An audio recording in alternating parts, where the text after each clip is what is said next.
nimuhorane umukama.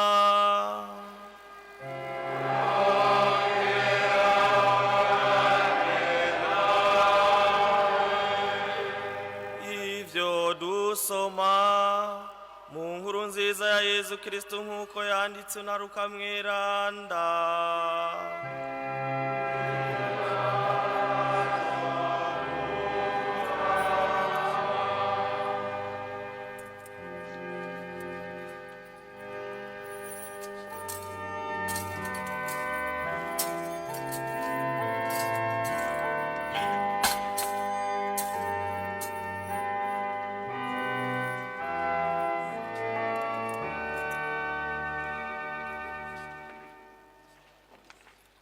Uko umwaka utashe, abavyeyi ba Yezu bahora baja i Yerusalemu ku minsi mikuru ya Pasika. Aho Yezu amariye imyaka 12 adugana n'abavyeyi biwe i Yerusalemu nk'uko bama babigira ku minsi mikuru ya Pasika. Iminsi ya Pasika imaze guhera, barataha, umwana Yezu asigara i Yerusalemu, nabo abavyeyi biwe batabizi. Bagira urugendo rw'umunsi umwe, bakeka ko ari kumwe nabo bazananye. Baraheza bamuronderera mu nshuti no mu bo bazinanye. Ngo bamubure, basubira i Yerusalemu kumurondererayo. Bamaze gatatu, bamusanga mu gisengero yicaye mu bigisha hagati, abumviriza yongera ababaza. Abamwumva bose batangazwa n'ubwenge bwiwe n'ivyo yabishura. Ngo bamurengukeko baratamarirwa. Nyina wiwe amubwira ati, mbega mwananje, watugiriye ibiki? Urabonaho twahereye tukurondera twe naso turi mu maganya? Nawe abishura ati, mwandonderera iki? Ntimwari muzi ko mbwirizwa kwama mu bikorwa vya data? Mugabo rero bo ntibategera ivyo ababwiye. Baraheza baramanukana basubira i Nazareti, akama abagamburukira. Nyina wiwe nawe agumiza kumushaha ayo majambo yose. Yezu arakura, akurana ubwitonzi, igihagararo n'ubwiza mu maso y'Imana n'abantu. Nidushemeze ijambo ry'Imana.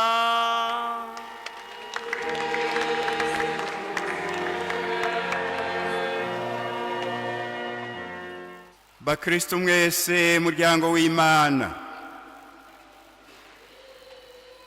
uyu munsi wo kugurura umwaka wa yubile y'Ekleziya nzima mu madiyoseze yacu y'isi yose uhuriranye n'uyu munsi mukuru w'umuryango mweranda w'i Nazareti. Nihagire inyigisho udusigarana yerekeye ingo n'imiryango mu kwemera kwa Ekleziya.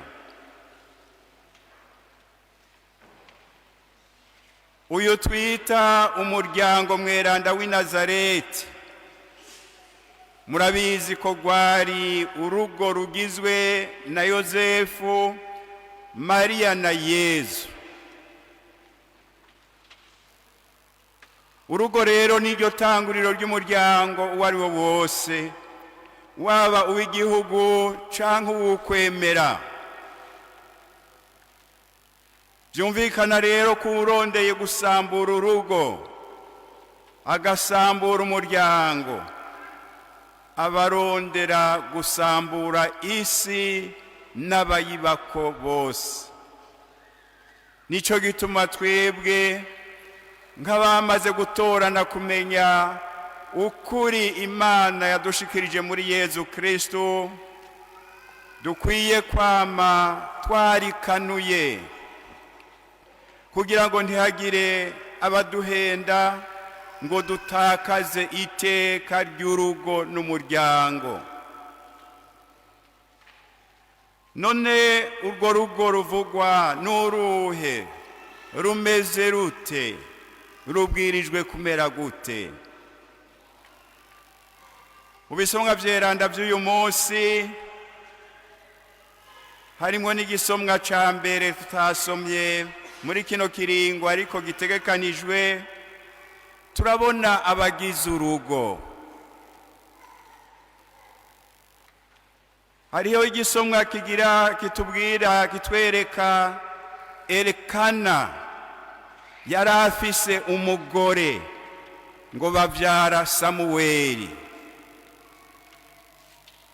Nico gisomwa cari gitegekanijwe uyu munsi nk'igisomwa ca mbere.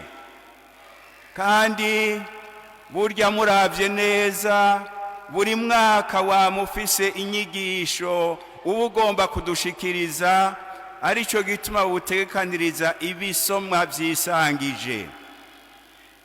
Nariko ndavuga rero nti mu gisomwa ca mbere cari gitegekanijwe Elikana yari afise umugore bavyara Samuweli, kandi ku mwiheburo. Ariko ico batumbera kuvuga si iki c'umwiheburo, nuko agomba kutubwira ko hari umugore hakaba n'umugabo bavyara umwana babanje kubaka. Mu nkuru nziza naho nyene batwibukije Mariya ari kumwe na Yosefu, bari kumwe na Yezu umwana Imana yabahaye. Kandi naho urugo rwabo rwari rudasanzwe, mugabo muravyumva nago nyene rwarimwo umugore yitwa Mariya n'umugabo kubw'amategeko yitwa Yosefu, baronka umwana yitwa Yezu.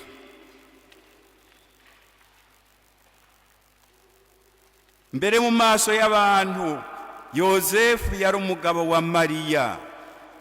Nico gituma ari we yahaye izina ry'umuryango Yezu, akitwa wo mu muryango wa Dawudi, kuko Yosefu niwe yari mu muryango wa Dawudi. Yahaye izina rero umwana kuko yitwa se wiwe.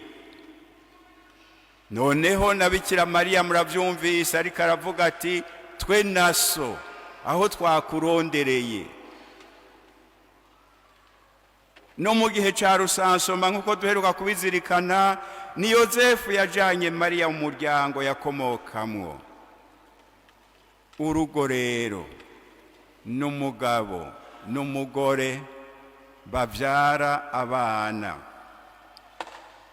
Bakunzi b'Imana, ntitwigere dutakaza na rimwe uko kwemera, uko kuri kwiremezo mu kwemera kwacu. Urugo nurugizwe n'umugabo n'umugore, kandi batumbereye kuvyara abana, kandi uyo mugabo n'umugore bakaba barubatse kubw'amategeko yaba ay'igihugu canka y'ukwemera kwabo. Ngiyi nzira yo kugira urugo, urugo rwemewe n'Imana, urugo rukundwa n'Imana, urugo rwahezagiwe n'Imana. Ubwo nirwo rugo ijambo ry'Imana ritwereka, kandi nirwo rugo rwahezagiwe n'Imana, kuko ari rwo umwana w'Imana yashimye kuvukiramwo. Ngici ca mbere tubwirijwe kuguma twiyibutsa, kandi tukacibutsa n'iyi si isigaye igomba kutwemeza ibindi. Bakagomba kutubwira ko hariho ubundi buryo bwo kugira urugo. Dusubiye mu ijambo ry'Imana ry'uyu munsi mukuru, hari ubundi butumwa bwinshi dusanga Imana yagombye kuduha muri uyu mwaka. Muri ca gisomwa ca mbere nababwira, Ana amaze kuronka umwana Samuweli kuri Elikana umugabo wiwe, ngo yaciye yihutira gukengurukira Imana kuko yemera ko Imana ari itanga ibibondo. Bakristo mwese muri mungo n'abitegurira kuzozubaka, muronse umwana uko umuronka kose, nimwitwararike kuza murakengurukira Imana, mbere mumenye kuza muraragiza Imana abana banyu, kuko niyo muremyi, niyo muvyeyi mukuru mukura ku buvyeyi bwanyu, niyo kandi ndavyi n'umurezi mwiza w'abana banyu. Erega umwana naho wawe waramuvyaye arashobora kukunanira akakubera ikigaba. Muraze murazirikana ingene nk'umweranda Monika, naho yari umuvyeyi w'umukristo, yari yagerageje kurera neza abana biwe nk'aba Agustino, ariko ngo biranka, baramubana ibigorye. Yagiye kuhatorwa n'igisabisho be n'amarira y'amahereza Imana ngo asabira abana biwe. Gusabira abana banyu mubaragiza Imana, kuko ariyo musangiye ubuvyeyi kandi ariyo ndavyi izi kurera neza. Uko abavyeyi bama bitwararika kuza baratura Imana abana babo, niko batigera bashobora kwihebura, kuko bama bagira bati nta kinanira Imana, nihagera Imana izomenya ingene imumfashiriza asubire kuba umwana mwiza. Ego mbe murabizi yuko no kuri Monika mweranda Imana yahavuye ikamwumvira, mbere igatera iteka urugo rwiwe, kuko Agustino yahavuye aba umuntu rurangiranwa mu kwemera, yongera araba n'umweranda. Imana mugiye murayiragiza abana banyu, irashobora kubakura mu bugaba ikabagira beranda. Mu nkuru nziza hari n'iyindi nyigisho mbona yotugirira akamaro no mu bihe turimwo, kandi nkenguruka cyane ko abavyeyi batari bake bakiyitwararika iyo nyigisho. Batubwiye ngo uko umwaka utashe, abavyeyi ba Yezu bama baja gusengera i Yerusalemu ku minsi mikuru ya Pasika. Uko umwaka utashe bama.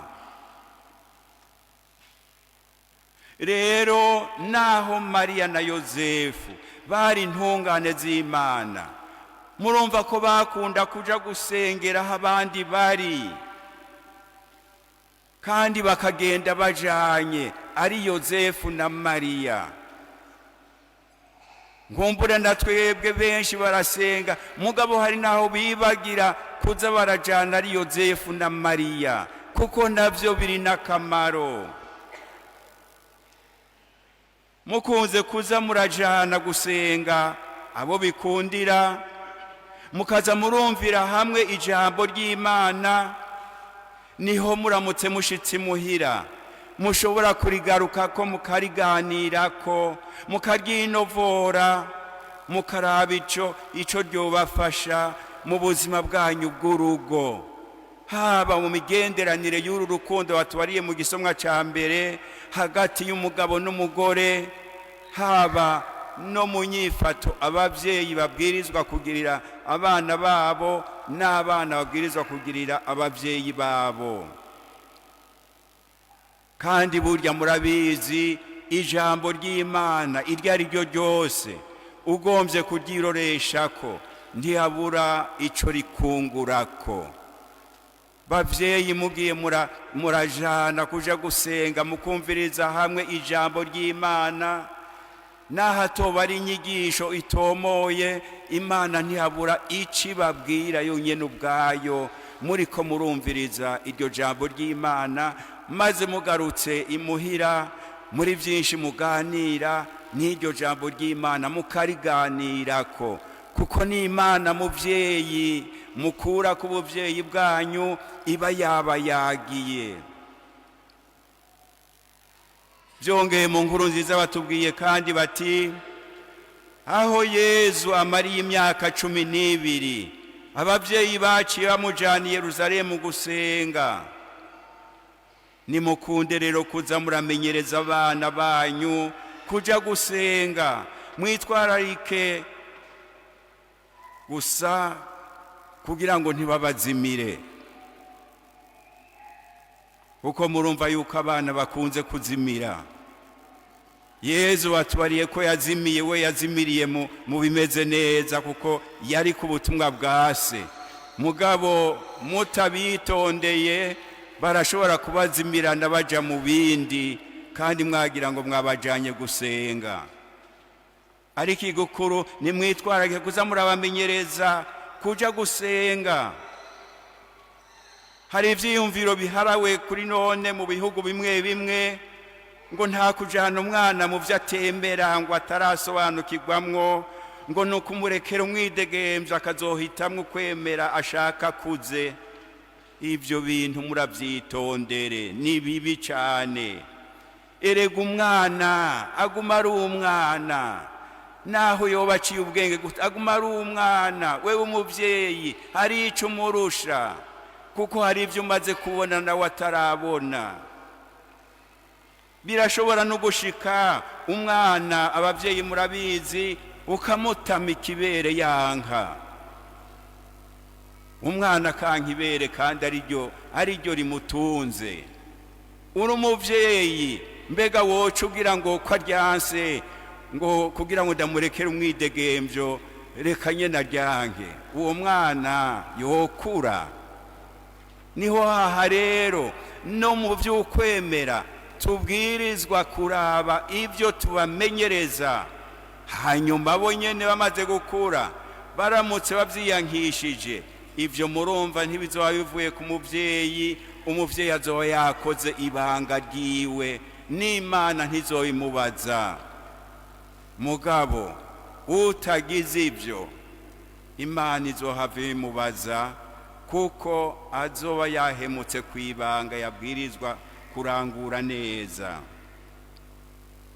Muri uyu mwaka wa yubile muzoze rero murazana abana muri pelerinage. Iyi yubile dutanguye uyu munsi, ahakuru nkuko nza kubibabwira mu kanya kaza, igizwe nuko mwoza muragira ingendo z'ukwemera, ico bita pelerinage. Nico gituma papa yagombye kuduha ijambo tuzoza turagenda dukurikira, akagira ati soyez des pèlerins d'espérance, ni mube abasangira rugendo kubw'ukwizigira kwanyu. Muzoze rero murazana muri izo pelerinage, muzoba mujemwo mwibuka abana banyu. Nkumbure n'abana nabo nyene bagerageze kuza baribuka abavyeyi, kuko hari n'abavyeyi bashika ahantu bakiyobegwa, abana bakaba aribo basigaye baza barabafasha. Ego muri uyu mwaka wa yubile muzoze nyabuna murazana abana muri pelerinage, muze muraza nk'urugo mwihweza uyu musaraba urukiza, muca mwibuka wawubambweko kubw'urukundo dufitiye, kugira ngo namwe Imana ibuzuzemwo urukundo.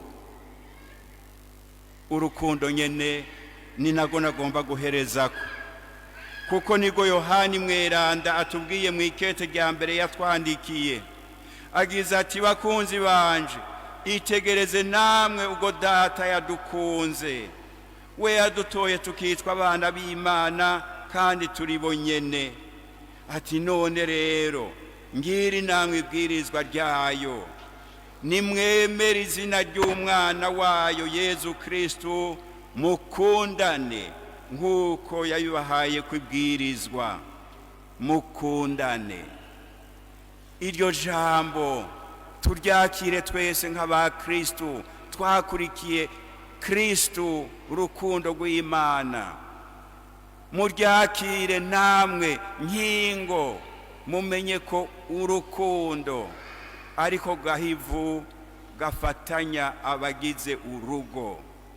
Gukundana nibwirizwa rya twese, ariko biramutse bishitse bikabura mu bantu babwirijwe kubana iminsi yose nk'abari mu rugo, bica bibura udubi, kuko urugo rurashobora no guhinduka nk'umuriro udahera, kuko habuze urukundo. Mwame musaba ingabire y'urukundo, nako riho mwame musaba kugurukira kwakira ingabire y'urukundo, kuko urukundo buri muri zangabirano Imana yamirika iraduha, mugabo bigakenera yuko twebwe twugurura imitima yacu kugira ngo izo ngabirano zironke ingene zishika muri twebwe zikisanzura. Kuri uyu munsi mukuru w'umuryango mweranda w'i Nazareti turiko turahimbaza dutanguye yubile, igihe kiroranye dukengurukira Imana ku ngo nyinshi nziza zama ziriko zirakengurukira Imana, zama zirera neza abana bazo kandi zigerageza kugendera urukundo, zisunze urukundo rwa Yezu Kristo, kuko ingo zitari nke ziracabandanya n'ubu zirangura neza ibanga ryazo n'ubutumwa bwazo. Nibyo gukengurukira Imana ku munsi nk'uyu, kuko turakunze kubona gusa bitagenda, mugabo ntitubone n'ibigenda neza nk'izo ngo nziza ziguma zikurikira akarorero k'uru rugo rweranda wa Yezu, Mariya na Yosefu. Egome mugabo kandi ku munsi nk'uyu twibuke dusabire ku buryo budasanzwe ingo zitari nke ziri mu ngorane zinyuranye, nko kubura ikibondo bacifuza canke kubura urukundo kandi ariko nkingi y'urugo. Dutura Imana cane cane izo ngo, twihetse ku muryango mweranda wa Yezu, Mariya na Yosefu, kugira ngo Imana mushobora byose yo atakiyinanira igarukire mwe n'izo ngo, nazo zironka amahoro n'akanyamuneza zikeneye. Imana niduhezagire twese, amen.